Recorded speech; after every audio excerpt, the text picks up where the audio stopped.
Hi friends, இப்போ நம்ம ஆகா கல்யாணம் பார்க்க போகிறோம். ஆகா கல்யாணத்தில் ஒரு வழியாக உண்மை வெளியே வந்துருச்சுப்பா அப்படிங்கிற மாதிரி ஆயிடுச்சு. ஏன்னா குழந்தையே பிறக்க போகுது, இந்த டைமில் போய் உண்மையை கண்டுபிடிச்சிருக்காங்க, என்னையா இது அப்படிங்கிற மாதிரி ஆயிடுச்சு. அதுக்கப்புறம் நீ எத்தனை நாள் தான் மறப்பேன்னு சொல்லிட்டு ஐஸ்வர்யா பிடிச்சி கண்ணா பின்னான்னு பேசிட்டாங்க. பேசினதுக்கப்புறம் நீங்கள் ரொம்ப யோகியம்மான்னு சொல்லிட்டு அவங்க மாமியாரவே கேள்வி கேட்டாங்க. இது என்னையாது அப்பனுக்கே பாடம் சொல்லி தந்த பிள்ளைங்க மாதிரி பயங்கரமாக பேசுகிறாங்க. நீங்கள் எனக்கு சொல்கிறீங்களான்னு சொல்லிட்டு ஐஸ்வர்யா பேசுகிறாங்க. உண்மைதாங்க, குற்றமுள்ள நெஞ்சு தான் குறுக்கும். நீ பண்ணாத ஃப்ராடுத்தனம் இல்லை, உன்ன மாதிரி தான் நானும் இருப்பேன் அப்படின்னு சொல்லிட்டாங்க. பணக்கேற்ற முடியும்னு சும்மாவா சொல்லுவாங்க, வேற லெவலில் இருந்து. அதுக்கப்புறமா ஒரு வழியாக வந்துட்டு கண்ணா பின்னான்னு பேசிட்டாங்க ஐஸ்வர்யா. யார் பார்க்குறீங்களா, சகுனி சித்ராவா தான். சகுனி சித்ராவும் மட்டும் இல்லை, கௌதமும் பேச இவள்கிட்டலாம் வாய் கொடுத்து மீள முடியாதுமா, இவங்க ரெண்டு பேர்த்தையும் அடிச்சு துரத்துங்கன்னு சொல்லிட்டு சொல்லிட்டாங்க. நீங்களாம் எதுவும் சொல்ல வேணாம் அப்படின்னு சொல்லிட்டு நானே கிளம்பி போகிறேன்னு மகா ஒரு பக்கிட்ட சொல்லிட்டாங்க.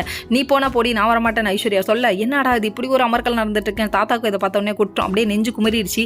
அதுக்கப்புறமா நெஞ்சுவிலே வந்து மயக்கம் போட்டார். மயக்கம் போட்டோன்னே ஒரு வழியாக கொண்டு வந்து வீட்டில் உட்கார வச்சு தண்ணியெல்லாம் தெளிச்சிட்டாங்க. மகா போவாதான்னு அவரும் ஒரு பக்கிட்ட சொல்ல, இல்லை நான் தாத்தாக்காக தான் இங்கே இருந்தேன், நான் போயிடுவேன்னு சொல்லிட்டாங்க.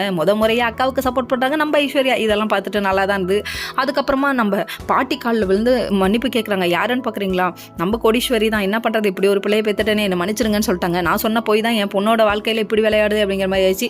அதுக்கப்புறம் இவங்க வேணா இருக்கட்டும், நான் கிளம்பி போகிறேன் அப்படின்னு சொல்லிட்டாங்க. கௌதமுக்கு நான் டைவர்ஸ் கொடுக்கவே மாட்டேன்ட்டு பயங்கரமாக மிரட்டுறாங்க. மிரட்டி வர லவ்லாம் உண்மையான லவ் இல்லை ஐஸ்வர்யா, அதை புரிஞ்சுக்கோங்க.